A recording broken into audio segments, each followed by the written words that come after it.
Okay, we'll officially call the meeting to order. If everyone will stand for the Pledge of Allegiance, please. I pledge allegiance to the flag of the United States of America and to the republic for which it stands, one nation, under God, indivisible, with liberty and justice for all. you.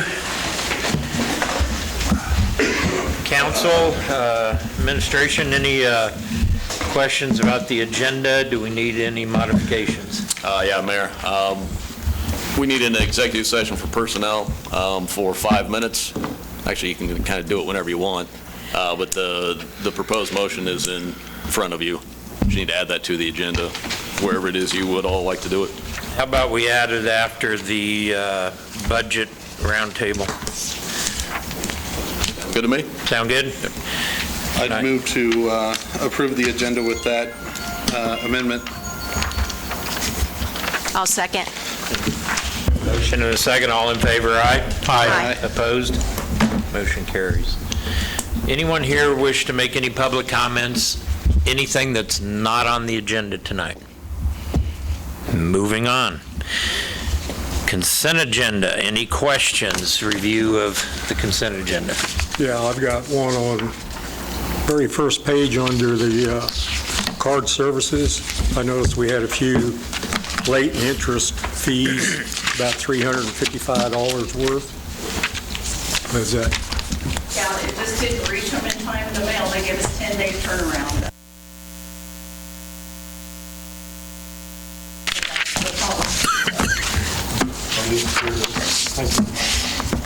Any other questions? If not, can we get a motion to approve the consent agenda? Motion to approve the consent agenda. I'll second. Motion second. All in favor, aye? Aye. Opposed? Motion carries. Okay. We have before us today a special guest, Mr. Max Anderson. We're going to do a proclamation, and I'll come out there if you want to come up to the podium. Who do you have with you today? My family. Your family? Who's this? This is Sue. She's your drama teacher, or she the one that got you this? I'm glad she did. Ooh, good. Absolutely. Learn anything? Talk us all down, talk us out of our stuff. All right. You wouldn't dare. Did you not just take the state title? You wouldn't, you hear that, guys? You wouldn't dare challenge us. I admire you. Anyway, anyone want to join you? You want to come up? Coach, come on up with us. Whereas we, the citizens of Iowa, Kansas, would like to express our pride in the Iowa Mustang Speech Drama Team, Max Anderson. And whereas sophomore Max Anderson competed in the Class 4A State Speech and Drama Championship, hosted by Washburn Rural High School.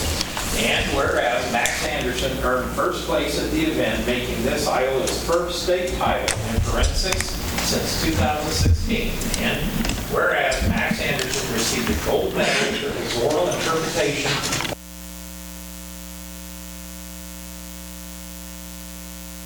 by David which depicts above detective solving the mystery of royalty dominance. And whereas we salute the hours of hard work, effort, and perseverance that became the foundation of your success. And whereas Max Anderson led his team to a 7th place finish overall in the Kansas State Speech and Susan S. Miller Award for Most Inspirational Forensics Team Member for his positive attitude. And now therefore be it resolved, June 12, 2023, be designated as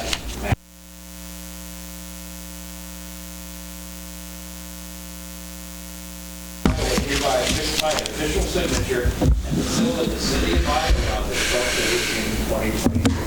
Congratulations.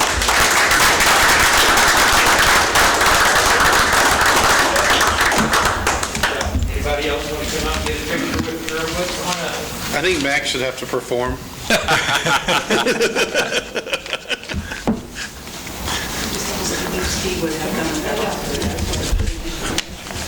I'm all for forensics. Oh, yeah.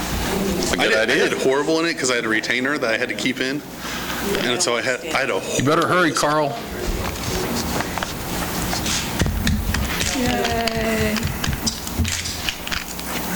Everybody's there. Carl, are you going to come back to the meeting and be the official photographer? Thank you. Thanks, everyone. Thank you. So just right there.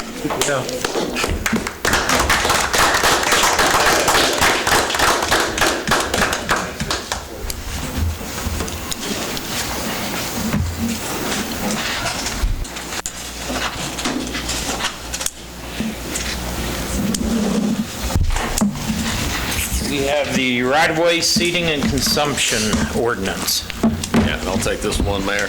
So, I think this is the third meeting we've talked about this. The ordinance is in your packets. The language hasn't changed since the last meeting. It is there for your action tonight. I guess if you have any questions, I'm happy to answer. I do, and I probably should have caught this before now. Just a question about the Section 1 of the actual ordinance.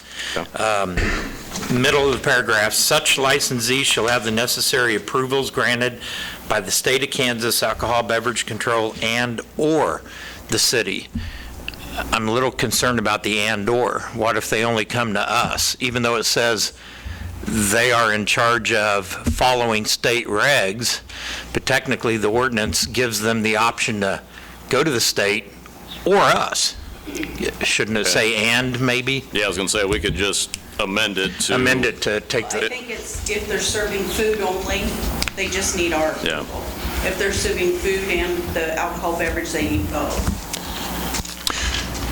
So you're saying it's covering both, so this is covering food only, not, No, it's covering both. Yeah, it does cover both. If there isn't going to be any alcohol consumed on the right-of-way, they don't need to have the items dictated in the policy, the barrier and all that other stuff. The state approval for the, from the ABC. Does that make sense? So like if Fillmore wanted to have seating, since they don't serve alcohol, they don't have to have the barriers. Right. Correct. And they don't have to have approval from the ABC. Right. but they still need this approval. Are those barriers up there not made out of any of this stuff? At the Rotary? she's questioning the pallets. Are they, what are they? It's wood and steel. No, it's wood and steel. Okay. It's wood and steel, yeah. I'm just checking. The guidelines I would go by are basically the guidelines that we have in our code for residential areas. And the difference is if you look at the commercial, it allows for barbed wire and 8-foot chain link fence, so we don't want that around. Kim, you might grab your mic and move it over. You're not getting on the... Kim.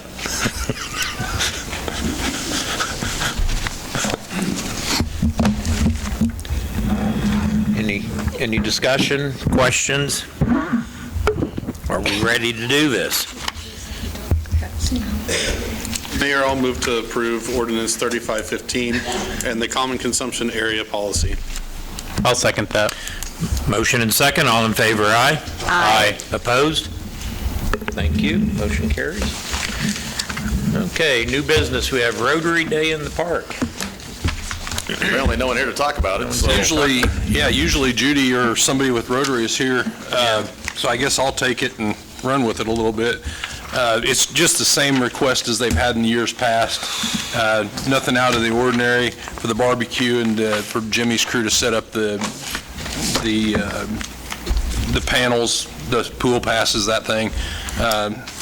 So enclosed in your packet is a resolution for the approval or support of that we're seeking. It's gone over real well every year, and there's been no issues with the crew that spends the night down here, so. I'll make a recommendation that we approve Resolution 2023-16 to provide support for Rotary Day in the park. We have a second? I'll second. Motion and second, all in favor, aye? Aye. Opposed? Thank you. All right, chip and seal. That's you, Jason.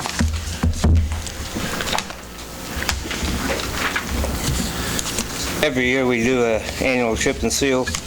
This year we're doing about $165, and you can see where we're doing from North Kentucky, east of North Kentucky, and north of 54 Highway, and the southeast corner of town.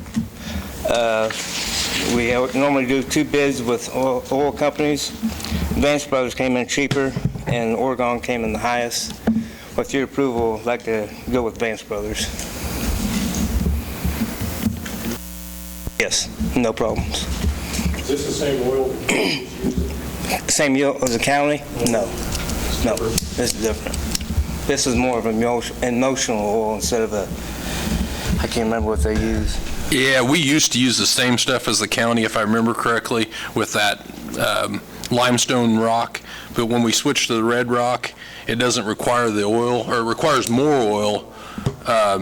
And honestly, it would dry faster, and you wouldn't even have to put the rock on it if we could keep traffic off of it for just a little while. But Last meeting, they were talking about spending up to $50,000 to build a storage tank. Do we store? No, we don't store it all. We don't have no place to store them anymore. It's a lot easier just. Not still washed, so we don't get all the... yeah. Yes, yes.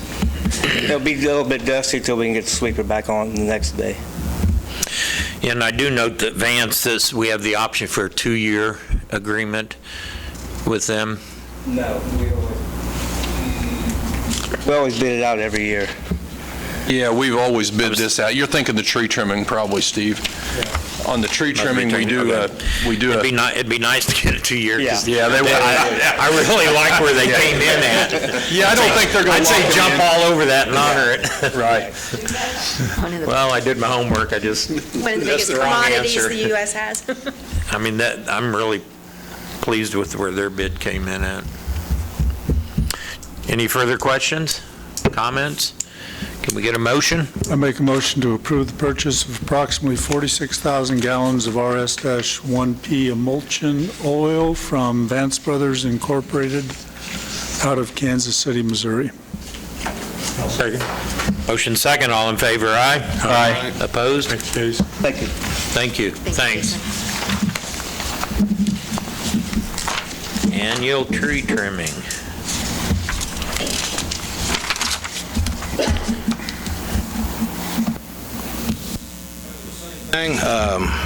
We budget every year for the tree program. The 75,000 we have usually runs somewhere 450 to 500 hours, and they trim in here, for 4 months, 5 months, but that just helps us because we got such a long distance. We trim all the time. I went out to 4 companies. I only got 2 back, Asplin at 142 and Poor Boy at 119. We've had Poor Boy for the last 3 or 4 years, and as the Mayor mentioned, sometimes we do it on a 2-year deal as long as they stay with the same price. If they change the price, we go out for bids again. Actually ends up being a 3-year, the first year, and then we have the option to extend it 2 additional single years after that. And I think, if I remember right, Poor Boy had to raise it. Yeah. We had to rebid it last year because they couldn't do it for the dollar amount we had to bid for the prior 2 years. Yeah. Council, any questions? With the extensions, how far in advance do we have to give them on that? We usually just contact them at the end of the beginning of the year and see if they'll honor their price. Okay. And we've got a 1-sheet, basically, extension that we utilize that Bob drew up for us that says they'll honor it, and we sign it, and they sign it, and we go on them for another year. Get a motion if no further discussion? I make a motion to approve the annual tree trimming bid from Poor Boy Tree Service Incorporated in the amount of $119.04 per hour with a maximum of 600 hours of trimming, and authorize staff to execute the necessary documents. Second. Motion second, all in favor? Aye. Opposed? Motion carries. Thank in 2 you. weeks.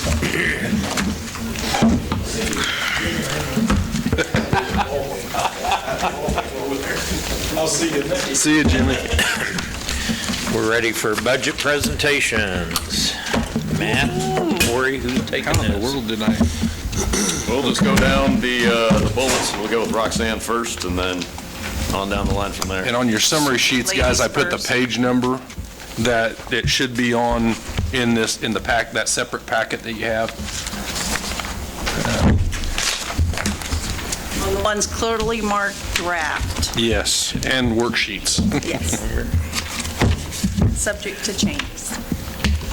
Okay, in the city clerk's office, we have, there's 5 of us all together. My meter reader also works under me, but her salary is paid out of water and electric and gas. And then the court clerk is also under me, but she has her own budget separately also. But on the city clerk budget, basically, we just did minimum increases, a little bit on payroll. I think Corey said we did a 2.5%. 4. Oh, 4%, okay. So technology expenses, we just had it a little bit of increase there. Everything's just getting more expensive. That equipment repair and programming, it's just the cost of the software and all those goodies that go with it. I think everything else pretty much stayed the same. We are seeing a very good turnover on interest this year. So our interest receiving is very good. I have been checking with the Kansas Municipal Investment Pool, and they're not offering anything like the bank is right now. So we're doing pretty good, just keeping our money there. So basically, like I said, we're pretty flat. We just get by with what we do, billing and paying bills. And Is there anything you want to hit on in the municipal court budget? I didn't list that one, Roxanne, but it's on page 27, guys. yeah, the court budget's there. Like I said, we have one full-time court clerk, the attorney, and the judge and the prosecutor. We did decrease the appointed attorney. The judge kind of backed off on appointing those as often and frequently, so, because we did talk to her about we don't recoup most of that money. So we are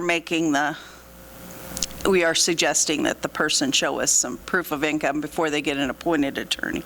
So we did back off on that a little bit. Most of this on like the judicial education and mental health, we bring that money in and then we send it right out to those organizations. Currently, the prosecutor has switched from when you pay for diversion, all that, there's like a little bit he can designate for a certain amount to go to a charitable organization. He was doing all of it to ACARF. He has diverted half of it now to the splash park and half to ACARF. So just kind of help out. Who's our city prosecutor right now? Brandon, what's It's his the last? assistant county attorney. I Yeah, can't remember what his think his name is, last Carl. name is Brandon. something. Brandon, yeah. You know, it was Brandon, yeah. Yeah, Brandon. But I know Debbie has talked about retirement, but hopefully not too soon, so she's a worker. And then Greg's employee that does animal control, Alicia Womelsdorf, serves as our part-time, and she always helps in court so that she knows the routine. So if Debbie's gone or has to leave, we've always got a backup. So it's kind of handy to have. Any questions? Back to page 5, personnel schedule. Went from 6 employees to 5. That was Debbie's retirement. Yes, we actually, when I started, we had 7.5 employees. The question is, you went from 6 to 5, but you went up 33,000 for your total, from 263 to 296. I was just wondering how you could drop one employee and still increase around 37.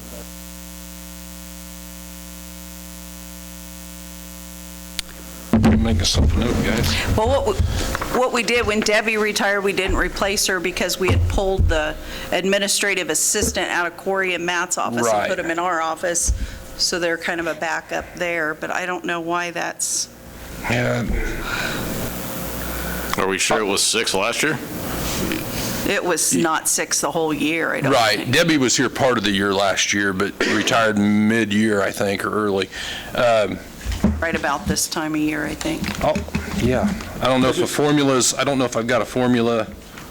I didn't check it. Yeah, just kind of jumped out. I mean, it could just be the salary increases from last year, the 8.7 for COLA, and the 4% budgeting this year. It could be that, Mark, but I will check and make sure that the numbers are correct. Thank you.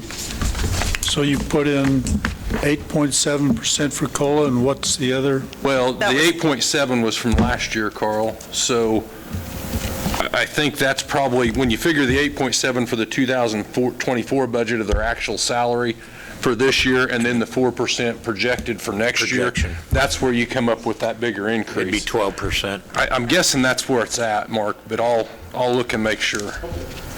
It's about 30. That may be because you might have pulled that 23 from what was budgeted, not It what is. was actual. That's a budgeted number. So it wasn't actual. Right. So it wouldn't have been that big of an No, increase. because we wouldn't have changed any of the 23 column unless it was in the revenue side. All those are just budgeted numbers in the 23 column. Further questions for the We're clerk? budgeting in this time of year. Hopefully, we'll get our valuation this week. Matt, Be nice. see how we go. Any other questions? I also do the tourism and convention, which is basically an in and out on that 10% tax we tax hotels. I'll bring that to you guys next meeting for disbursements. Good, thank you. So the server is under your budget? Yes, sir. We replaced it this year because we got an IT person, and He said it needed to be done. we had it budgeted for 23, but we had to take it out of the budget to make it balanced. But then when he came on board, he said it really needed to be done, which I knew it did, but they believed him. I'm just kidding. He was able to get it through. No, I'm just kidding. So with our IT person, let's see, the IT comes out of, He's in our budget. that's admin? Yes. So have we, since I'm thinking about it now, have we seen any decrease in our budget with, who was Advantage, yes. Advantage? I was gonna say, I don't think we, at least my office, he had- I don't think we've used any of it other than probably just him calling out and getting, I think he had to get some parts or stuff. from them. but it wouldn't be for service at any of our locations. We still pay for the court So the software, I court believe. software still comes through Advantage? Right. That Yeah. should be the only thing, Carl, that I'd comes like- out of there. Yeah. I'd like to get her on Encode, but I haven't made that leap yet. It's pretty expensive. Unless she retires one of these years, we Well, make that she leap doesn't, then. it's just expensive, but, yeah. And then I guess you guys all noticed the paper about our electric upgrade on Thursday, that for the generator repairs, so. Yeah. Yeah, that'll be happening. Okay, thank you. Ready for the police department, Mr. Warner? Chief Page Warner? 7, guys. We really do not have any significant increases other than personnel costs. Really, one project next year on capital outlay, which will be replacing handheld devices for the digital ticketing system. I'm hoping that cost comes in a lot less expensive. Handheld devices for ticketing? Yes. This will be our we're on our third set of replacements since 2011, so it's right on schedule. Chief, can you pull up the microphone a little bit? Oh, sorry. Thank you. Can you hear me now? Yeah. So are they replaced every 3 years, or what's the cycle they're on? Really depending on the devices themselves, the updates. So we can't do anything with the devices in themselves, like have our IT person work on them or anything else. We essentially buy them, we ship them to DigiTicket, they install their software on there, and it's completely locked from there. Even if we need to change the Wi-Fi, which is located in there, and update that, they have to do that. So it's pretty secure on that. They're going away from the Windows mobile operating system software, which should lessen this cost on devices. They're coming out with an ISO and Android operating system platform that the devices can operate on. So hopefully that cost will come down dramatically here by the end of the year. Hopefully it'll be half of that. Do you know if that's a fairly universal system in Kansas, or? No, I don't think I would say it classified as a universal system. There's Highway Patrol uses the DigiTicket. Yeah. Other than that, try to get a little increase in fuel, slight increase in under commodities for uniforms, and equipment reserve, putting half the cost of the vehicle and equipment back for 2025. We shouldn't have a vehicle replacement in 2024. Still waiting on 3 of them. They are getting outfitted now in Andover. One of them's a pickup. Yes. They're the same color as the ones across the street, so we can blame them, or? It'll be white, Oxford white, the same as always, and same decals. We like white. Silver. Thank you. Chief, any questions? Thank you, sir. Burke, you're next. Parks and Cemeteries on page 16. How are you today? Good. I guess my overall budget's still pretty flat. I mean, I've had some slight increases, but nothing major, just the cost of doing business. Probably the biggest thing I got on my budget is capital outlay. I've budgeted for a new roof on the south end of that North Community Building. We patched it about all we can patch it. So I budgeted $12,000 for it. In my equipment reserve, I've got I've got one trim mower that actually I had budgeted for 2022. I've made it through 2023 or 2022. I'm going to try to get it through 2023. If not, I'll replace it this year or next year. I mean, I've got the funding and equipment reserve. The only other thing I've got to purchase another utility vehicle. We bought the one last year, and it just works so much better than a pickup for us.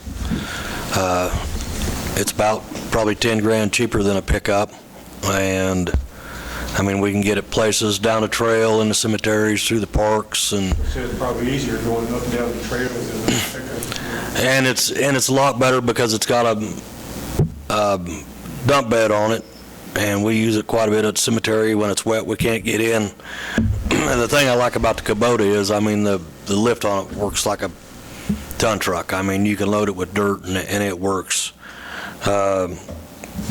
Actually, while I'm here, and I've budgeted for next year, I've actually got the money in there. I've got a Sourcewell contract bid on it for, what is it, 20?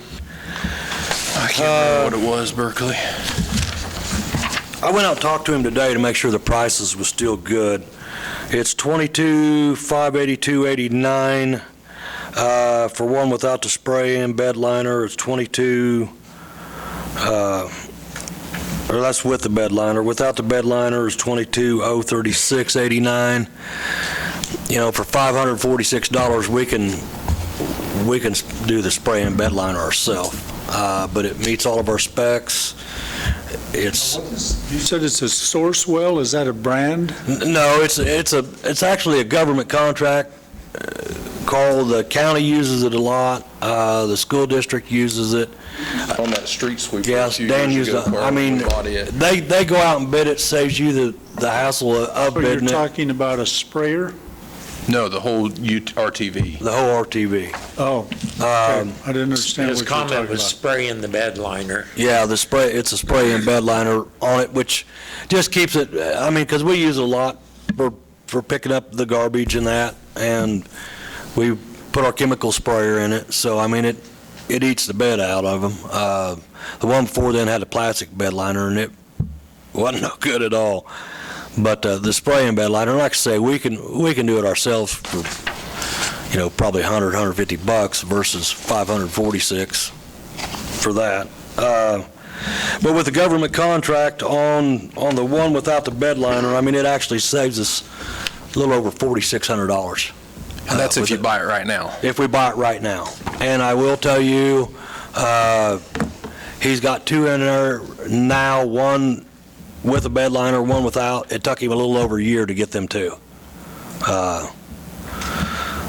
I mean, it is what it is. I mean, it's like everything else you try to get, and that's the only reason why I'd like to go ahead and purchase it this year, because he's got one out there, and I'm not sitting there waiting for a year. And you already have the money set aside for that. Yes. And which Yes. of these things is it on here? Second item. That'd be the second, that would be the second one on there. On that breakdown that you On that looked at breakdown. like this, Kim? That would be the one for 2024. Like I say, the little compact mower, I mean, it's $6,500. I just got it out of the shop, spent about $400 on it with electrical problems. I'm going to try to limp it through this year, and I don't think the wait time is going to be a long time on that one. But if we can get it through this year, I'll just wait till after first of next year and try to Gonna purchase put that on the agenda for next week, next meeting? If you want me to, Carl, I will, but, I mean, whatever you want to do. Did he ever get back with you on the price? I contacted him today and made sure the prices was still good. Yeah, I think you ought to put it on the agenda for the next meeting. So you want me to come back to the next meeting? That's what you're saying, Carl? Well, I appreciate that. We love seeing you. Carl is encouraging you to spend money, so you should pay attention. Carl, I won't be here, Carl, actually. Good one, Nick. I can present it for you, Bert. Yeah, Corey will have to present it because I'm actually going to be gone out of town. Corey's good at that, so that's okay. Okay. You don't want guys don't want to make a motion tonight because he could sell it between now and Because I then. want to see it on the agenda, so Okay. it's official. Just tell him. Save it. Does it need to be Pinky official promise. since it's a government bid? And I mean, technically, we don't have to send the bids out. we've met the bidding criteria and our purchasing policy by the source well. That's entirely up to you guys on the other. We can bring it back. It was just an opportunity for him to save $5,000 on the purchase of the vehicle. Is it wait a possible to do full- it by email, or? wait a full year, and then they may not have one. Right. I mean, we may be waiting another year after that. I mean, we know how the trucks and things have been trying to get them in, and So is there a rush, a deadline? Originally, we couldn't meet the Next deadline, meeting, It'll right? still be there? I mean, there's no guarantee he's going to hold it. I mean, that's just the deal. It's just, if somebody walks in tomorrow and wants to buy it, he's going to sell it. Tell him that it's committed to you then. It's hard to do, Carl, till it's approved. Money talks. I'll get right on that. You got a checkbook? Cash in your pocket, Bert. Yeah. Whatever you want to do. It don't matter to me.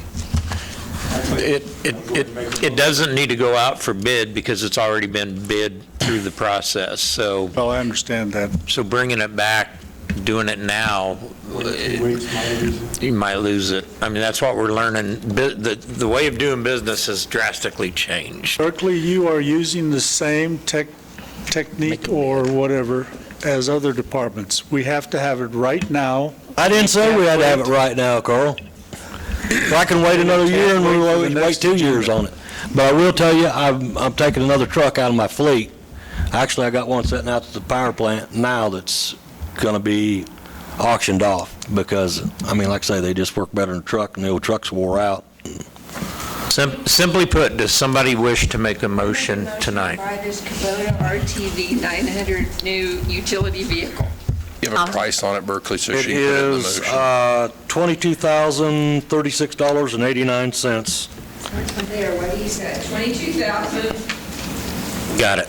Okay. Do we I'll have a second. second? Motion and second. All in favor, aye. Aye. Opposed? Motion carries. I've got another question, Berkeley. How's your dike mower remote? It's working real good once we got the bugs worked out of it. We'd had it broke down twice. Once an actuator actually that worked the brake, they had an upgrade on that. They replaced it, and then we had, actually they upgraded the computer system, and then the actuator on the throttle wouldn't work, so they upgraded it, and we've actually mowed the dike with it twice, haven't had any problems, and I think once the guys get the hang of it, I think it's actually going to be faster than the other mower. Didn't you say that was automatic also? Remote? Remote, It's it's remote control. And that's working great? Yeah. Cool. Yeah. Have you tried it? I practiced with it when we first got it. On flat ground? I'll tell you what, if that's what I told them guys, if I can run it, anybody can run it, because I don't play video games. Them young guys that play video games have no big deal. The weirdest thing about it is when you're going one way, Oh, yeah. and then you can go backwards, but then the controls are reversed. Well, I wasn't smart enough to figure it out. The guy told me, just flip your controller around and it don't go. And I'm like, never thought about that. But it seems to be working great. Like I said, the only other thing I got is 2 other budgets, and which is the Joseph and Mary Wolf and the Cemetery Trust Fund. I mean, we don't budget them. I asked you about is has to do with your mowers. Do you provide the mowers for the rec department? Yes. Yeah. You prioritize? Yeah, and the water plant when they mow their levees, and don't charge them for any fuel or no maintenance. So we had somebody come in that was complaining about the ball fields and this or that, but you prioritize and make sure that how they're sent out and stuff, or try to work with them? They gotta ask. I'll just leave it at that. Okay. Yeah. Trying to run down, what's been going on. Yeah, I mean, I think it was one of the cases, they went over there was no mowers in there, so they just didn't ask. And like I told them, we can always at least get one loose where they can take care of it. And plus, communications. And plus, we was down one mower because I was waiting on one mower to come in, so now I've got another 72-inch mower that we just got, so we can cover a lot of ground with. Yeah. Put it in a glass case and break the glass. I will tell you, I may be coming back to you. I've been trying to get some quotes on that front brick wall at the cemetery and then back pillars. For years, been trying to get somebody to give me a bid on them. I finally got, last week I met with Mid-Continental Restoration out of Fort Scott. He's supposed to be getting me a bid probably by the end of this week. I have no idea what it's going to cost. I just told him they haven't had anything done to them in years. They just need tuck pointed and some attention and sealed, and they'd be good for a long time. But, I'm kind of guessing I'll probably try to use money out of the Cemetery Trust or that Joseph and Mary Wolf. But until I know what it is, I mean, I don't know whether it's going to be $5,000 or $20,000. So, but they need some attention. So, other than that, if anybody else got any questions? Appreciate it. All right, thank you. Jason, you're next. Street and alley, we'll do street and alley, and we'll let him do sanitation tonight as well. Street and alley starts on page 12. Everything pretty much stays flat. On my equipment reserve, one thing I want to purchase next year is a tractor mower. It's our little tractor, it has a pull-behind mower behind it, the batwing mower. That's one thing I want to purchase next year. Few items, line items I've raised up with the equipment expense, emissions and everything on equipment around nowadays are getting a little more expensive and keep going. Everything else is pretty much staying flat on the street department. How's the mosquito fogger working? Good. This is be the third week tomorrow night we've been doing. So you're every Thursday or? Every Tuesday and Thursday. Tuesday and Thursday? Yeah, the park gets it Tuesday, both nights. One's the south end of town, one's the north end. So once a week. North end's on Thursdays. Yeah. Wasn't able to do chip and seal last year because of the oil. The oil shooter, the pump went out of it and is obsolete because the truck's so old. And they had to put a new pump in it. We had I was up there almost a year trying to get it fixed because they had put 2 pumps on it and they never could get them to work. And then finally the third one finally worked. So, and that was all on there. 5 years to replace it. Yes. Overall. And Corey mentioned something the other day when we was talking about see if I can be able to rent one, but I haven't found out that yet. So. That's a pretty expensive piece of equipment that we use once Well, in basically 2 weeks. Yeah. Or a month at Hopefully best. this pump will take care of it and last us another 5 or 6 years. I don't know how long we had that yellow truck in the fleet. I mean, it was bad. It was old. The truck ain't very old, don't have very many miles on it, but it's got a lot of gallons shot through it. Yeah, exactly. Maybe you need to use it to drive back. Let's see, if you guys don't have any questions on street and alley, the sanitation starts on page 55, 56. 55 is just the revenue sheet. 56 is the breakdown of the expenditures. Everything pretty much stayed the same on it too. Like I said, the equipment costs, expenses on the emissions and everything on. I budgeted a little bit more for it, and I asked for a little bit more money for, I think it's $2,500 on the new equipment, which is our dumpsters. I need to start replacing some more dumpsters around town. So. Notice the one thing that we mentioned in our budget meetings was the $60,000. We dropped that transfer completely out, guys, at the bottom of Jason's budget, so that helped him. Yeah, $60,000 was the amount of money we either needed to bring in or cut, one of the two. So it's no coincidence that we just went ahead and eliminated the transfer to the general fund. It's equivalent of a little under 2 mils. And this was, if you wanted to reinstate it, then we're going to ask for a $2 increase in the trash correspondingly. I think you ought to put on the agenda a $2 increase in trash and put that $60,000 back in there. So we don't have to have a mill levy increase. That's my recommendation. Open for discussion. So 60,000 is 2 mils? Is that what you said? Right, just under. Close to 2 mils. And a $2 increase will bring in about 57, so it'll be a... Yeah, I think because of the increase in property valuation, well, I mean, that's going to be somewhat of a benefit to the city because our revenue from property taxes should go up, but I don't relish the idea of approving another 5.5 or whatever mill levy increase. I'd rather take that, increase the sanitation monthly fee by at least $2, put that $60,000 back in there, and then look for, I've got some other suggestions on how to make up the rest of that revenue or decrease the budget. So I'd like to see that on a future agenda.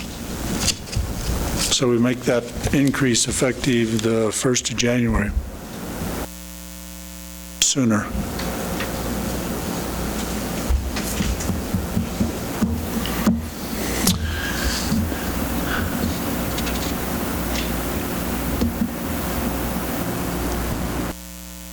already know, I mean, it'd be great if we could cut.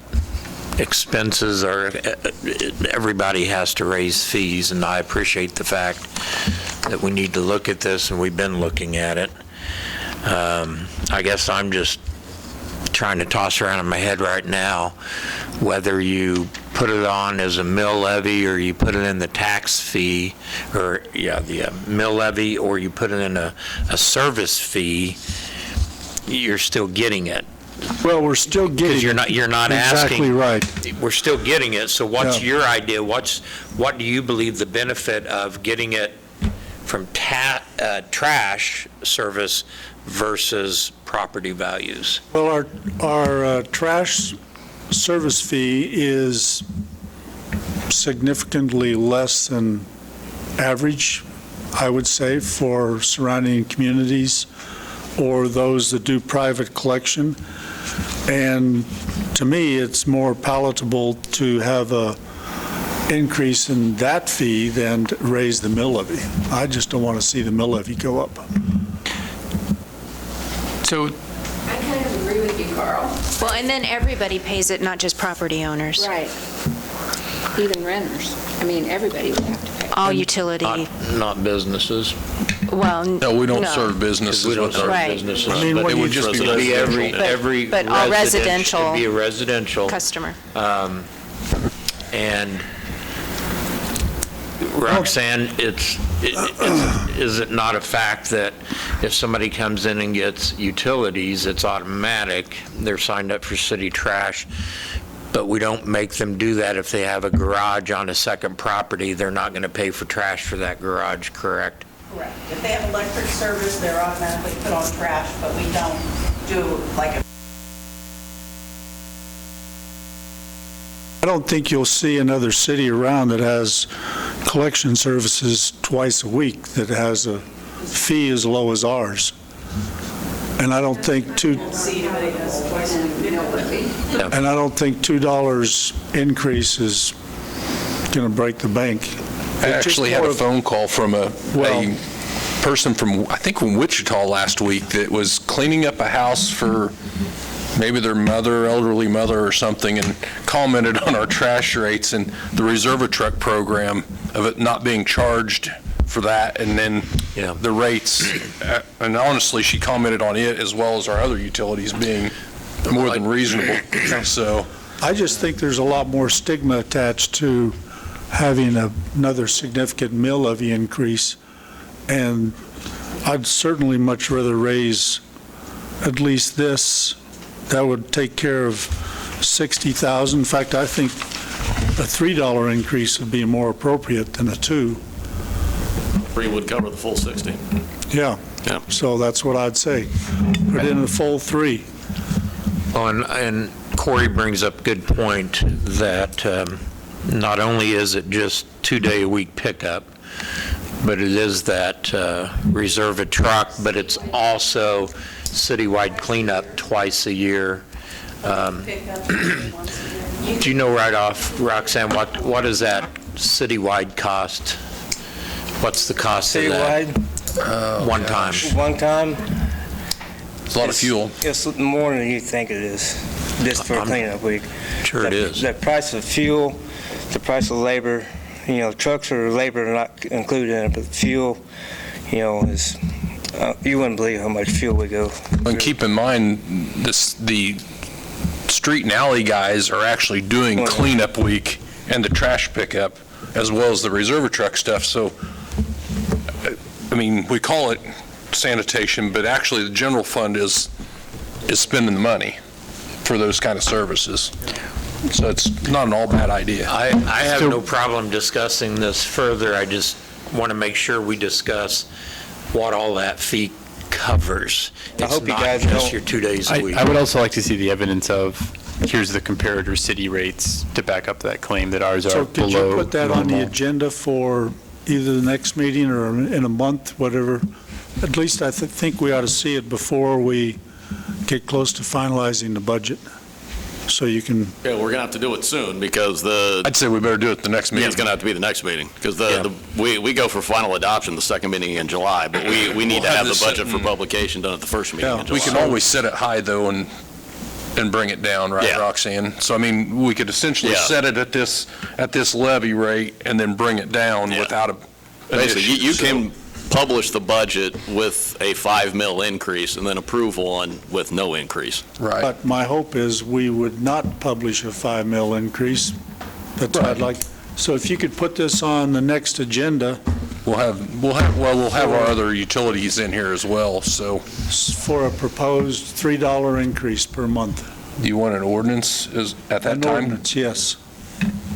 With some of the Does everyone else details. want that?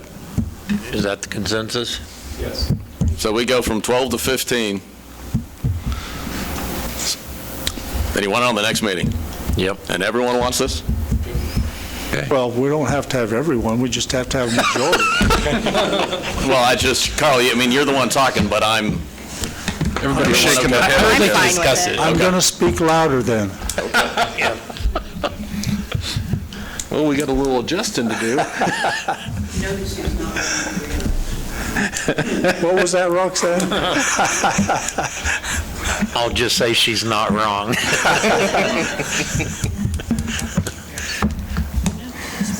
Yes, exactly. Anything else on sanitation? Anybody else? Yeah.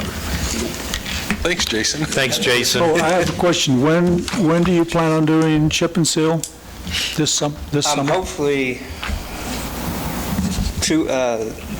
before August. I'm pushing. Patching right now, aren't you? I'm patching right now. I'm trying to get everything done. I'm hoping to do it like the third week in July. Be done. We'll get started on it anyway without not having any issues with anything, so. Thank you.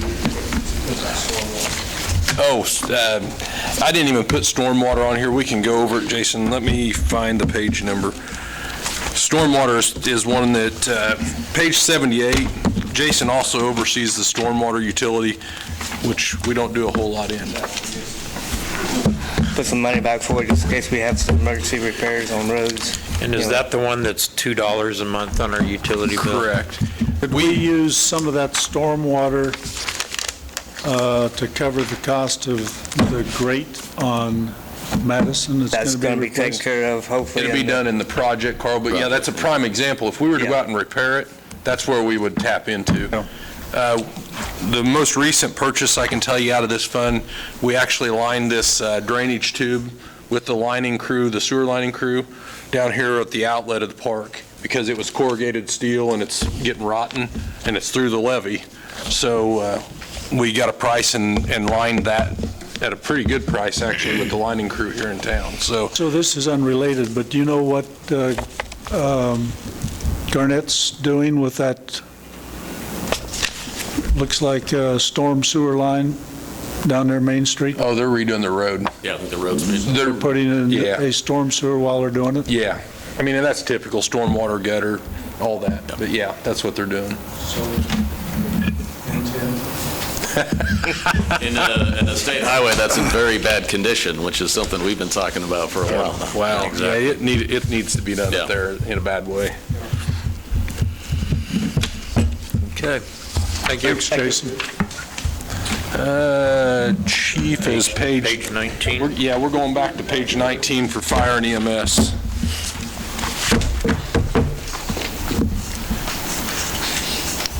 There was some little bit of increase in here on salaries.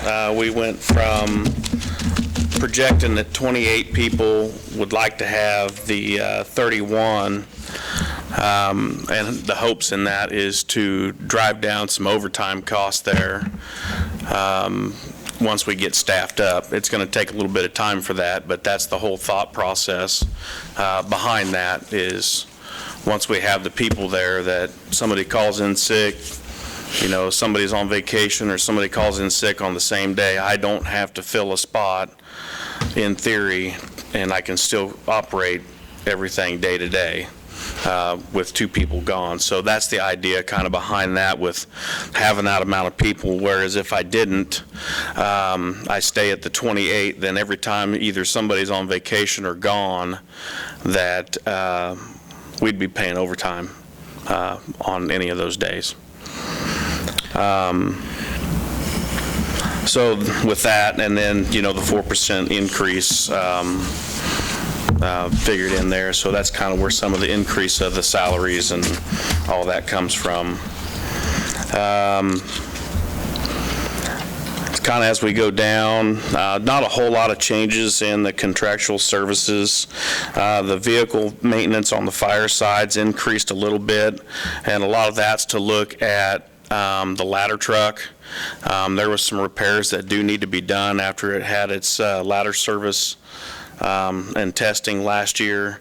There are some of the poly plates that they're going to have to replace so we can possibly get it certified back again and get that to pass. So that's going to take some money there to take care of that. So that was some of the most of the increase there, just really for the maintenance side. It's kind of unsure exactly how much it's going to cost, but last year it was roughly right around the $6,000 range to have that all done. They got to kind of remove the flights of the ladders and remove them to get those plates underneath there. What year is that, Chief? 1997. Wow. What's the average life on one of those? Average life usually is about 25 to 30 years. Yeah, and we're knocking on those doors. And that'll bring me down to some other stuff here a little bit later.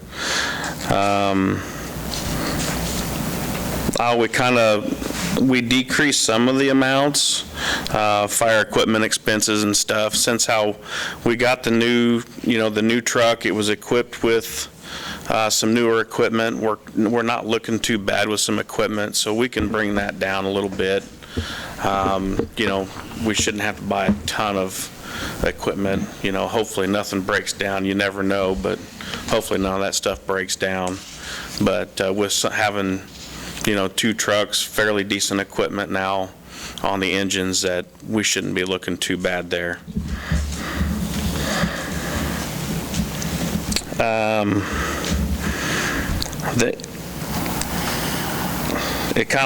So last year, or this year, there was that $37,000 for vehicle maintenance on the EMS side. When we kind of sat down, we didn't really know what direction we was going at the time. So there's been a lot of changes since then, but just the fuel cost, and we're hoping with this one transfer at a time that we're kind of just going to have to see where that takes us really for the next year. I mean, we're going to do the best we can at, non-necessary stuff and in or out, but just keep it to training and transfers and, the necessary out-of-station things, and, shutting them off and not letting them sit and idle all the time. Wintertime or in the heat of the summer, sometimes it gets a little tough just because you got to keep meds at a certain temperature, but, hopefully, we'll just kind of see where that stuff takes us. Our capital outlay, so we're starting to put money back. So just kind of some of the needs that we have, we've got some equipment and things that are coming to where they're outdated. Our air packs are coming up on the end of service life here within the next, now it's about next 4 years. So start putting some money back to that, but the technologies and everything are all starting to change, which makes me have to look at different aspects like radios and what we carry. So to have communications on a fire scene, now our masks are all Bluetooth. Well, I got to have Bluetooth radios now to connect to my air pack masks so we can communicate in and out. So that in turn makes me have to start looking at radios and other things and updates.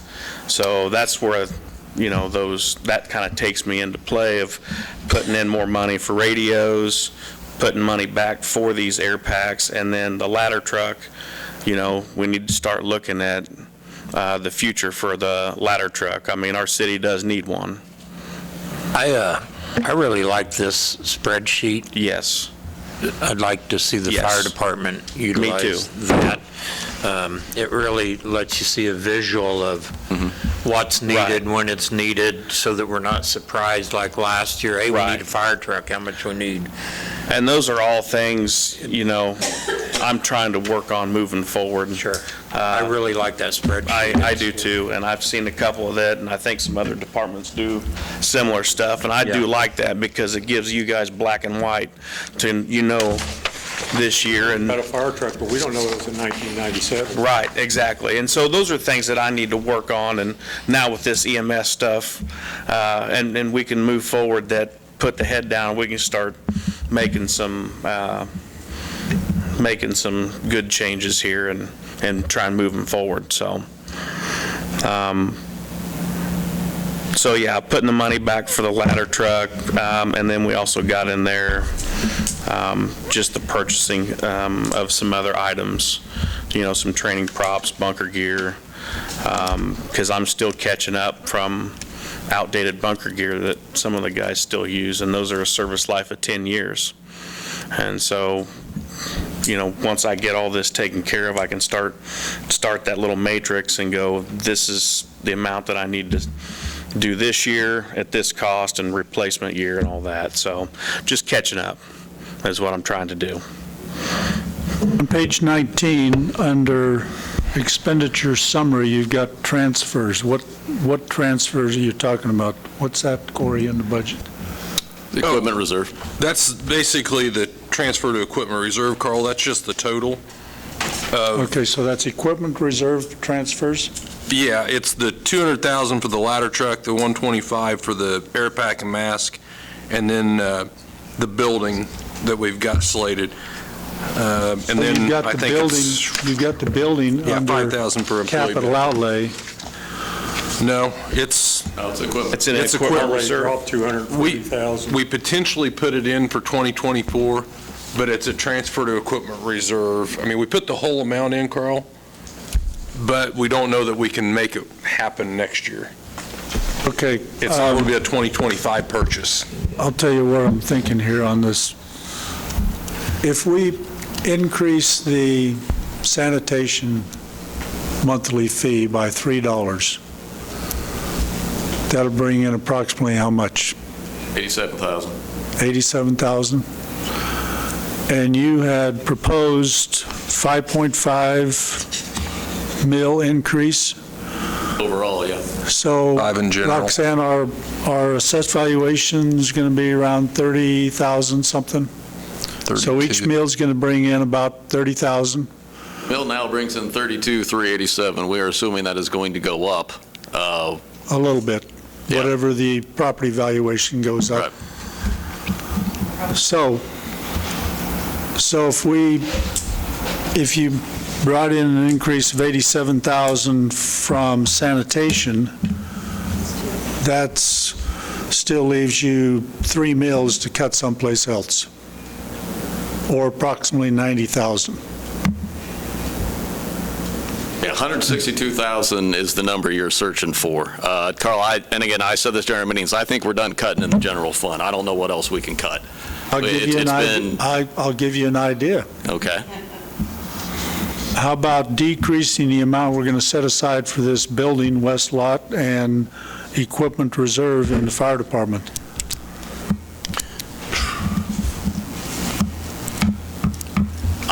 I think it's fine the way it is. You all can tell us what to do. Well, that's my recommendation, just so we don't... For a new fire station, is that what that building means? What does that mean? No. No, that's Yeah, just a they storage talk about building. all the issues we have with the fire department. The actual building itself, it's space, and this will give us more space. It's not going to give us enough, but it gives us something. 'Cause right now, So it's a new building? it's new. Right. It'd be like a, what did you say, 40 by 60? Like a shed thing? It'd be like a Morton building or a big metal building that would have bays on it to where he can store the tanker instead of it being over at State Street. We're And saving this money for that. correct. We still have access to the State Street facility now that we've renegotiated. We wouldn't have had it. Right, right, but we do now, Correct. still have that. So we Right. could store stuff there. Correct. Your first personnel services went up $500,000, and your transfers went up $500,000, but you cut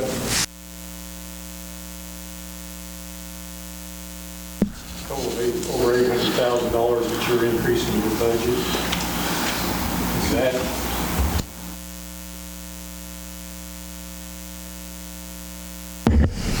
people out here that would want to increase your budget by $800,000? Well, when we was doing some figures on this today, that, a lot of the reason this come from the 4% COLA. But see, our COLA is a little bit different than everybody else in the city because we work 29/20. We don't work 20/80. So our increase is more money because of the hours we work on that. So that's going to increase more, plus the 3 employees. And then, right, and so... And keep in mind the salaries, we're budgeting, I mean, right now you're at what, staff level, 16? 14, whatever that number is. We're budgeting for all of that, for 28 or 31, and we're budgeting at a paramedic line item versus a firefighter, potentially EMT. Right. I mean, ideally you'd want paramedics, but if we can't find them, we need to have the allocation authority for that paramedic, but it may be an EMT. Right, and a paramedic at 2920 and benefits is up there about 85,000 total cost. And also, Mark, we found an error in the numbers because they didn't add up either. The 2007-16 598 total for 2023, that's supposed to be 2,884. Because it's a $168,000 issue we found. Yeah, the personnel services for 2023, I think, is where the formula is jacked up, is 2.884335. And then here it was 2,716,000. Yeah. So it's not quite as much. I'm not sure where the formula was messed up because the bottom line was correct, but the personnel services wasn't. And I don't know if I lost that when I transitioned the top piece or what happened. That was when Chief and I were running the numbers on bringing in the 3 new employees at the paramedic salary, plus the benefits, plus the 4% COLA. We were coming up with about $168,000. Yeah.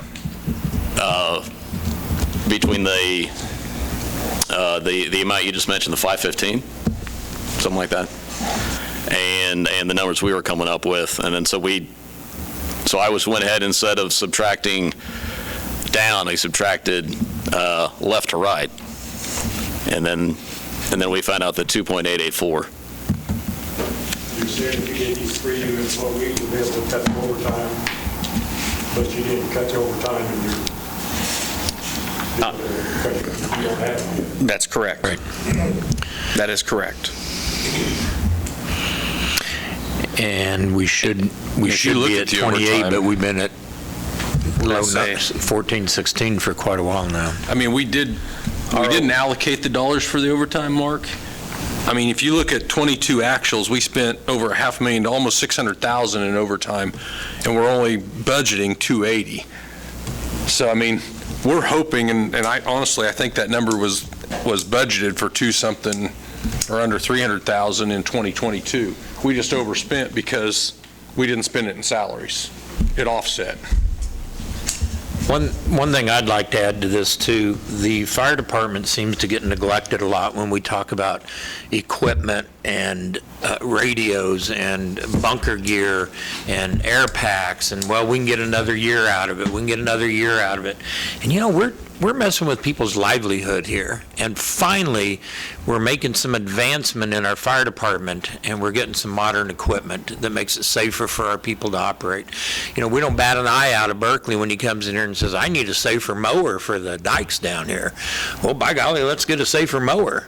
But we want to affect budget equipment fund. We want to cut it so we don't get new bunker gear, which is potentially life-saving. That concerns me.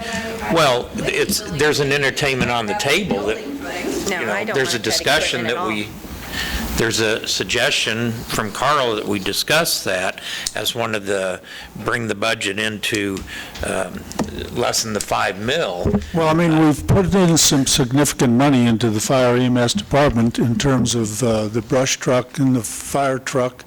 But And I think that we are making some significant improvements in their equipment. It's always a challenge. Yes. Fortunately, in the past, we've been able to get some pretty good grants for the air packs and some of But that those aren't equipment. guaranteed, and I'm not willing to take a risk on our employees with personal equipment. I mean, So we're not down to the point where they have to be chucked out the door, but I am interested, I mean, my bottom line is I would like to not see a mill levy increase. I'd like to be able to just deal with whatever the increase in assessed valuation is for next year and say, we're going to live with it. And if that means cutting back some of the equipment reserve amounts or cutting out this building set aside, that's what I would do is cut. About the building, but I don't really want to cut equipment either.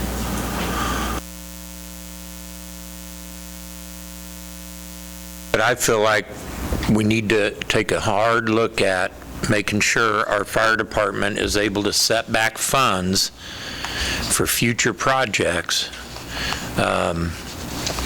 Because like I say, we can't always rely on just taking from the utility reserve when it's already budgeted. This 5 mils. I agree with you. Sick. I agree with you, but for a long time, we haven't updated or improved our fire department, and we can't keep overlooking that.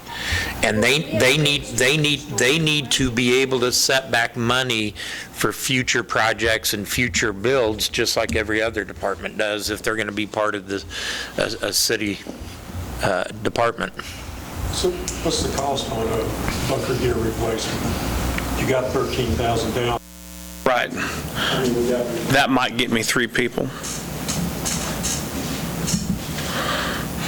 The last bunker gear we replaced, And that's how much of it was covered by grant funding? None. I've been just I doing. think that was the air packs that we had the grant on the last time, wasn't it? Are you talking for the whole maybe. department, like when we replaced air packs? And we did a grant over 10 years ago for bunker gear. That's probably what I'm thinking about. Yeah, that might be what you're thinking of. There was also a grant, I believe it was in 11 or 12 also around that time for air packs. How much are air packs? We're probably looking about 7,500 or 8,000 per pack. Yes. When that air pack was bought and Yeah. when it should be replaced. Right. Because when I worked at Gates, anything over $1,500. Right. It had a brass tag. Correct. So we knew what everything in that plant. Yeah, and then that's been also a part of my program with the new ESO reporting software that we needed to move to here last year. So the assets and stuff have all been integrated into that, but it's been such a process to get every little thing put in when you carry so much, everything put into that program, and nothing on that program's been easy. How long does it take to get new bunker gear if you order? Usually about anywhere from 30 to 90 days. Yeah. Now, there for a while, it's been a year or better, but depending on what company you go with, the fortunate thing, the company that we're with, that is uniform to our department and the gear that we currently have, they've been really good on turnaround time.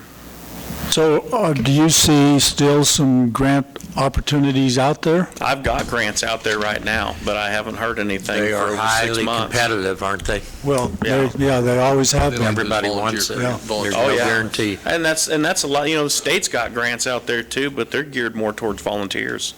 They're not geared towards us. Can I make a couple of points real quick, please? First of all, I really agree with Steve on this situation. I don't know why we are arguing pennies on equipment.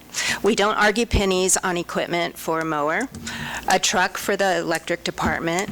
I think that, first of all, our top priority should be the safety of our fire, EMS, and PD. We don't argue about ballistic vesting or anything like that.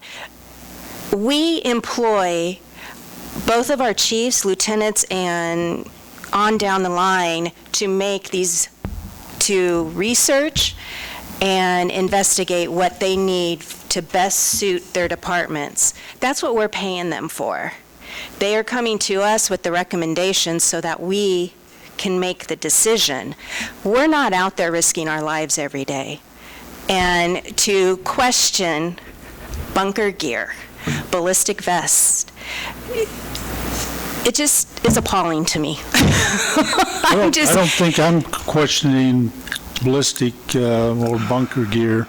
I'm questioning building lot, Now that, building Carl, west I lot will agree with you. and I mean, transfers. if we can, yes, building this lot on the west lot of the fire department building would be much more convenient for your department. I understand that.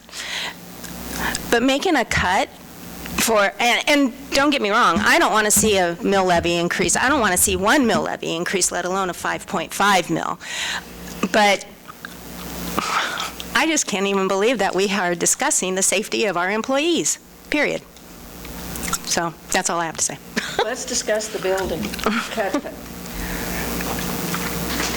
Yours. Well, I'm just saying, if we have storage at State Street, put it off for another year or two. I mean,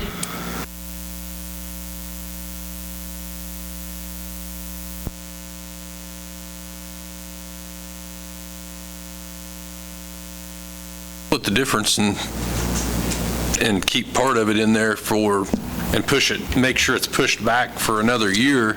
Instead of it being even close to 2024, it'd be 2025, 2026. Yeah, the thing is, we've never had the structure, so we can't miss something that we've never had. Right.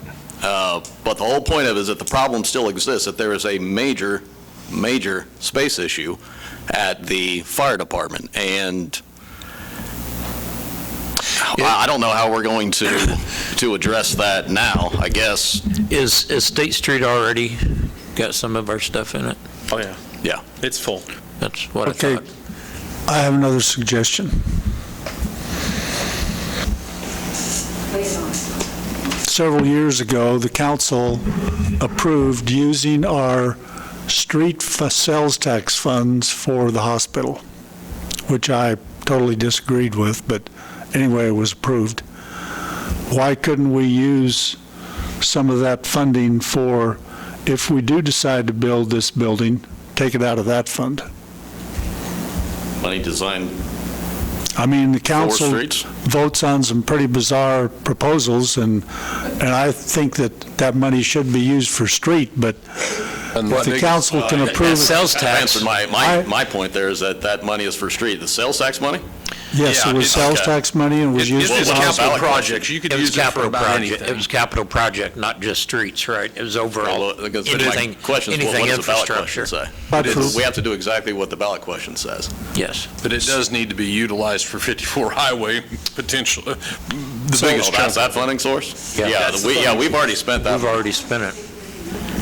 Yeah, we've already spent that. Anyway, It's our payment. I guess my bottom line is, I would like to make cuts someplace to not require a 5.5 mil increase. I'd like to keep that as... Okay, well, I was going to address that. Should I just go now? Address the whole 5 mil thing? The actual value is $162,000. So, the value of a mill is pretty low. So that 5 mills is $162,000. The average house in Iola, that 5 mills, it's $47 increase for the year. It's basically $4. Well, we just added 3 with the trash increase. Yeah, the solid waste increase. So 162,000 is the number. If you all don't want a mill increase, we'll find the 162. I was expecting something like this, so I have some contingencies, but we are still borrowing from other funds to pay it. And eventually, that borrowing is going to have to lead to Raising new revenue coming in somewhere else. This is still money that, in my opinion, has been underfunding the general fund for a very long time, and it's coming to hit us right now. Perfect example is the fire department. When I got here, there was no money back for equipment, not a dime. And I was quite shocked to hear that. And then in the past, sometimes when a piece of equipment was purchased for the fire department, the equipment reserve, which other departments funded, was wiped clean to buy. And no wonder we had some department heads that still have some hard feelings about that. So that's why, and I endeavored in our mill levy, and I told you all, I thought when it was 40 that it should be 55, 60, if we were going to fund it the way we want to. No one wants to raise it 20, but I thought we could do it 10. And if we explain to everyone why we're doing it.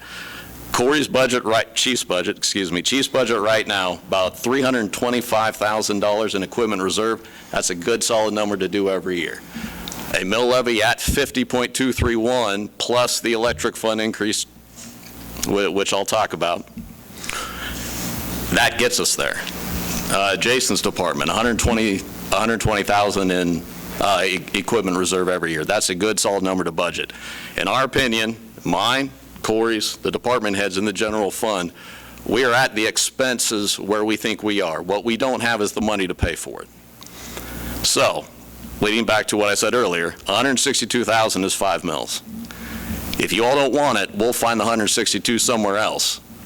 But eventually, I'm probably going to come asking for some kind of rate increase because we're looking more like the electric fund. Thankfully, with Carl's suggestion, we paid for about half of it if you want to go ahead with the solid waste. The direction you all gave me was to do that.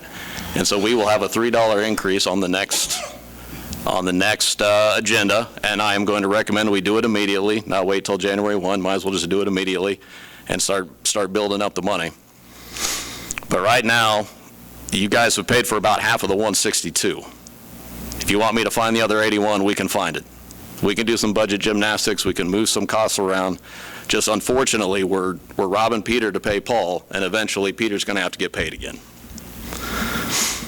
That's why I go with the 5 mil increase, and then the extra $200,000 from the electric fund transfer. Remember, we told you in the budget meetings it can handle it now.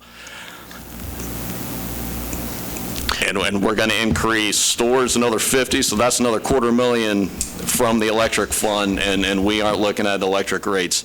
I am leery about tapping that anymore. We can handle it for a little while, but I'll tell you right now, eventually we'll probably be coming back to you with an electric rate adjustment to pay for that $250,000. So I like where we are expense-wise in the general fund, and I think these are reasonable requests, especially what Chief has made. But the equipment that he buys, $1.5 million for a ladder truck, $240,000 for masts and Bluetooth. That stuff is, I don't want to say been ignored, but it's always been pushed and pushed and pushed. Well, I told them we got to stop doing that. We got to stop cutting equipment. We got to stop cutting maintenance. I think we're to the point where we've done about as much as we can. To me, this is not an expense problem. This is a revenue problem. And the main take that back. The second largest revenue source for the general fund is our property tax levy. But again, if you don't want the 5, we can find the 162 somewhere else. That's not going to be a major issue. So by the next meeting, we probably will have the information from the county? Yes. Yeah. So we'll have a little better picture for the next meeting? Right. Right. This budget is based off of the mill value right now. Legally, they have until Thursday to get it to us. We were hoping to have it by this meeting. But yeah, I mean, our assessed valuation is 32,386, 590, something like that. The value of a mill, 32,387. My assessed valuation went up. I know Corey's did. I think anyone that lived in town probably got an increase in their valuation. Common sense says we're going to see an increase as well, so I do think the value of a mill will come in. So, I mean, we'll get a little more there, but I'm not expecting a whole lot. It's not like it's going to go from 32,387 to 35. I don't see any kind of jump like that. No, it's probably not the best comparison, but Carl, you and I, you were administrator when I first got on the council over 10 years ago, and it was a real heartburn to get the water fund healthy.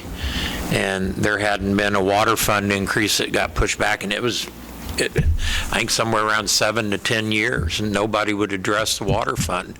And it was greatly underfunded, and all other utilities was supporting it. And it's a tough piece of beef jerky to chew on, to raise rates and raise taxes and talk about it, because I'm a state retiree. We don't get a cost of living. My capers doesn't change. And but the reality of it is the cost of living of running a business, providing services, is going to continue to go up, and we can't ignore it. We have to do something to continue to fund that we have a service that needs to be provided. The alternative is, and we've talked about it before, it's been hinted at, is, well, let's just go with a volunteer fire service. That'll save us money. It doesn't save the community money. You have to have hundred and some volunteers. ISOs would go up, factories would leave, they've already said that. So we have to pay due diligence and make the right choices and think everything through carefully. So I think if we get the assessed valuation information by the next meeting, we can give you a better idea of where the council sits on mill levy increase versus making cuts.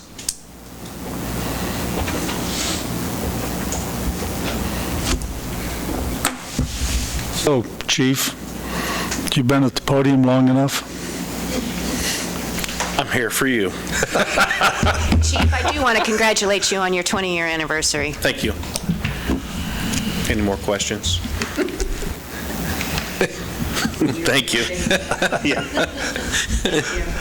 Oh, goodness. Thank you, Corey. I guess I'll take the next one. And the admin budget, honestly, it's got 4 employees, myself, Matt, Carla in HR, and then our new technology IT person. Other than what we always put in for some computer upgrades each year, there is absolutely nothing that's changed in our budget. We don't have a lot of outside expenses, the vehicle insurance and things that go up a little bit, but other than that, it's flat other than the salaries. So any questions you guys might have for that budget, it's, like I said, it's pretty flat, guys. And we can go over Fund 96, but I was going to wait and do it at the next meeting, unless you want to. Do we have any word from the dealership about the vehicle to replace the minivan? No. I think what I'm going to do is I'll probably go out and talk to the other local dealership and see if I can find one that's was a program vehicle or something that they brought in. It's got low mileage, that still has some bumper-to-bumper warranty. I have not done that. I just haven't taken the time to do it. And the van's still going. It's not out of city limits? Oh, Matt took it to Chanute the other day. And some of the utility guys are brave and take it to McPherson. Yeah, I won't drive it beyond Chanute, but it's been driven beyond Chanute. It shakes, but it still goes straight most of the time. Yeah. And we got good tires on it. Yeah, that's just something that we just haven't gotten yet. It's not the highest on our priority list at the moment. Yeah, the important thing was to get Chief his vehicles, and we were able to get that done. Yep.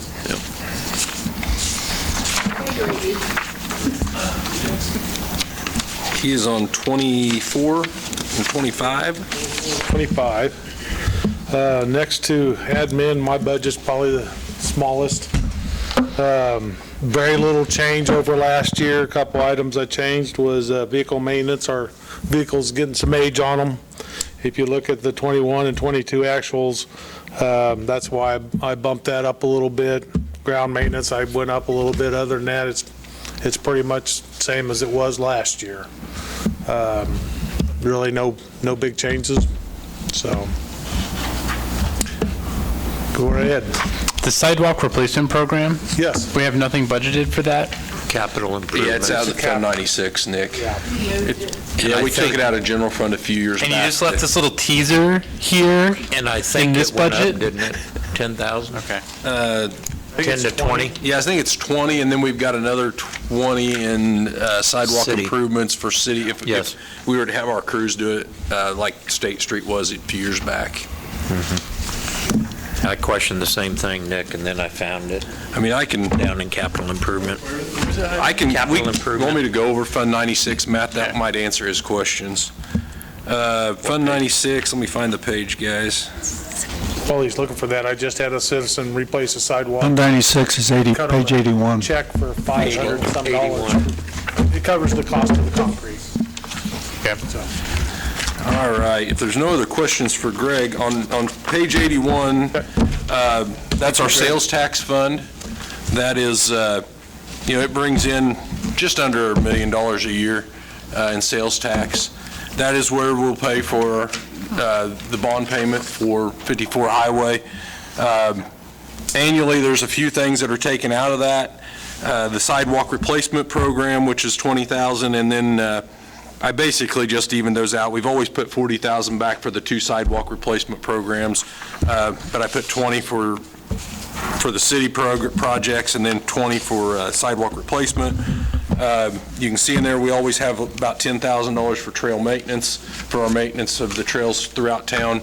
That's so if Jason needs to go out and buy, or Berkeley One needs to go out and buy some screenings or do a concrete repair here or there, that allows us that. You can see the Cedarbrook addition, I've got money in there for that. That is the project that we're getting ready to kick off here probably in the next month and a half maybe. So I probably need to adjust that and pull that 700, it's $1.4 million, so I probably need to pull the 700,000 over into this year and have 1.4 for this year. I think he'll be able to finish it by the end of the year, so it all probably will be an expenditure this year. And then City Hall improvements, Roxanne's going to spend some of that to safeguard the counter on the front and do little security measures there in the front of the utility office. And then we're still trying to do some facade repairs on the outside of City Hall if we can find a contractor that actually wants to come out and do it. So. I think our guy is going to do both. Oh, cool. Okay, good. So that should, overall, that's really all that there is in there. And then we'll slate a bond payment out of here next year, potentially, or the year after. So, any questions on Fund 96? It's pretty straightforward. We'll actually transfer the money from the sales tax to the major streets. Correct. Right. Major streets is Fund 98, which is a couple pages back. It's page 83, and we're going to try and isolate all of our payments or anything to do with US 54 out of this major street fund.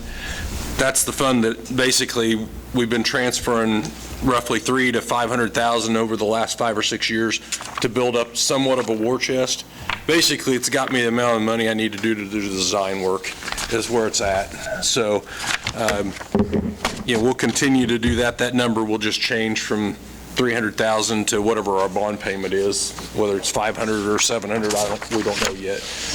Roxanne, would you repeat what you just said about transfer? We'll bring the sales tax money into Fund 96, which is considered the sales tax fund. Right. And we'll move enough money to pay the bond payment out of Fund 98. If you look at page 82, Carl, you'll see it right there. So you'll see it separate. On the transfer, under miscellaneous, transfer to major streets, on page 82. Yes, sir. At the very top of that page, it shows that $500,000 transfer. That is going to that major street or 54 highway project fund.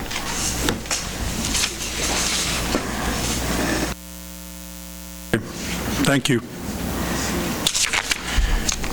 Any other questions on capital projects or the major street project? Okay, I think the next one was the industrial fund, and that's page 68.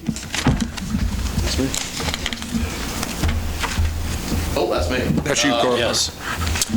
Yeah, and this is the levy for the EcoDevo contract we have with Thrive. Right now, the mill is 2.476, and so we had plenty of discussions in this community about how seriously we want to take EcoDevo and how aggressive we want to be. So I was recommending evening out the levy itself to an even 3, which is 0.524. That would yield about 17,000 increase in the EcoDevo funding. Considering the discussion we've already had, I'm not going to die on that hill. If you all don't want to increase it by $0.5 we can just take it out. But actually, the actual $0.5 on a median home in this town, it's $4.92. At my house, it's $8.90. Again, $0.5, it's not a massive increase. But again, as I said, I'm not going to die on that hill. It'd be a slow death now. Yeah.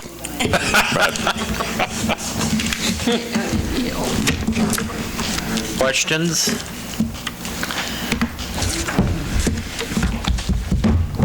Okay. We're done. Keep those. Well, I guess now, well, with the discussion we had and with an ordinance to increase the solid waste and then decrease the mill levy increase, we're going to need some direction on where to move on the proposed mill levy increase. Because right now, we can publish at 50.231 and we can cut it down. We can take 2 out, which we've already paid for.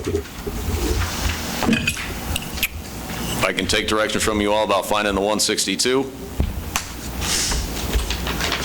But I do not recommend we do any more cutting. I think we've cut enough. I think this is a revenue issue. We can find that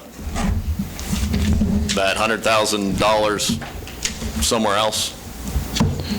But I'm going to need direction from you all on what it is you want to publish at. How much of this conversation will be affected by the rates that are due by Thursday from the county? I think very little. Okay. I don't think an increase in the mill levy is going to yield us an extra $100,000. We don't set the public hearing next.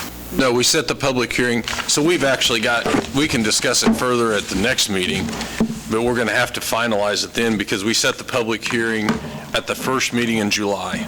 We set the R&R and we set the budget public hearing at that meeting. Okay. So we'll have to have that that mine at the end of that meeting so we can set it. I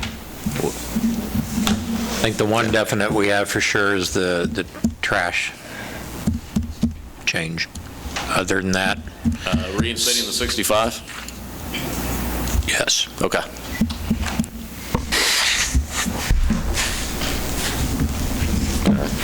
Okay. We need to move forward. We're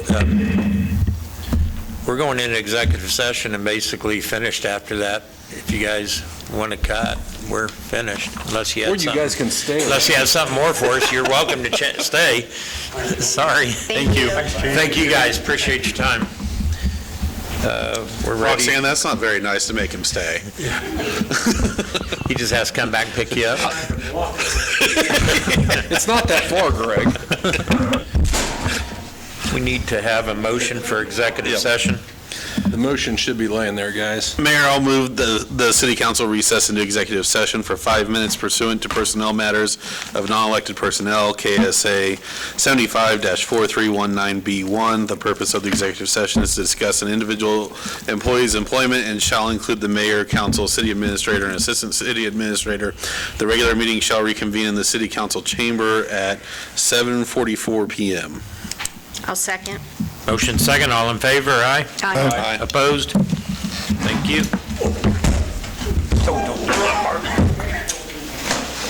I told her I was going to Oh, ask my you. goodness. We'll talk more. Yeah, afterwards.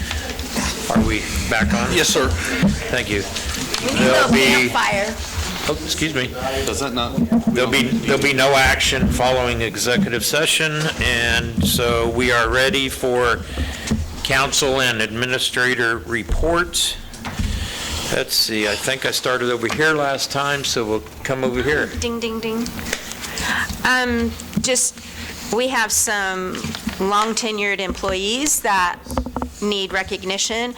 I know one of them is getting ready to retire. That's going to be a huge loss. And as far as pending agenda items, the city flag development, I meant to address this last time, but since Mr. Grundy is here, he is on my reminders to text. Our last communication was April 22nd, and then I texted him last week to try to coordinate a time to get together so we can meet with that and visit about that, and my day got away from me today, so I'll get with you. But anyhow, that's all I have to report. Thank you. Nothing? To cover the warming stations, the last meeting that we had, I had to cancel due to a funeral out of town, but we'll be picking that back up next week. And then congratulations to those. Like Joel said, longevity is huge with everybody who's on this list. And I think that just goes along to show, how much our employees care and how much people matter. Just to see years like that, that's phenomenal. Also, July 14th, it's a Friday. I'll have flyers to City Hall tomorrow about the Green Zone training. It's a free training open to everybody, and it has to deal with working with service members, veterans, and family. And so at our next city council meeting, I'll also bring flyers for everybody else. Hopefully you can share with any organizations that you're part of or where you happen to work. But this is a free training open to all. It's a Friday afternoon, and food will be provided. Thank you. Mark? Great visit for you. Terra Gardens, East Carpenter. I drive by there a couple times each week when I'm out delivering meals on wheels. Letters are falling off of it, the brush is up. Anything we can do about that? It's an idea.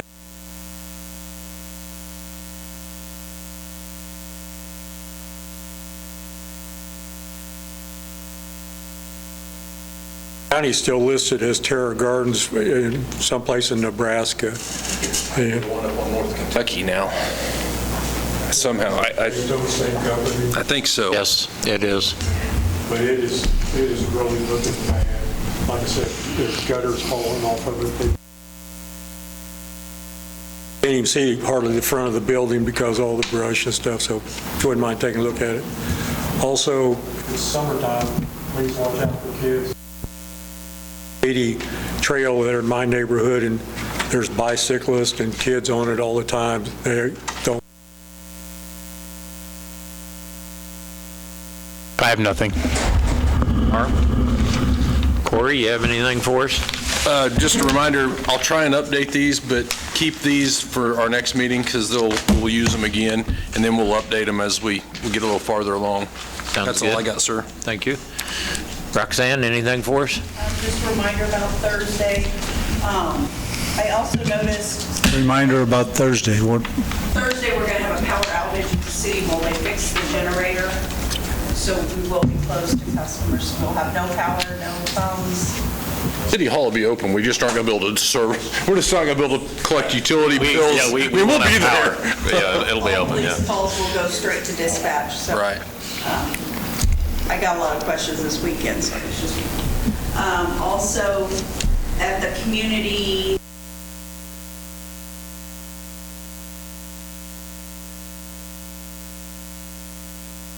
We did have, I know, at least 3 of you there. We just have to be. We had 5 or 6 of us there. We really.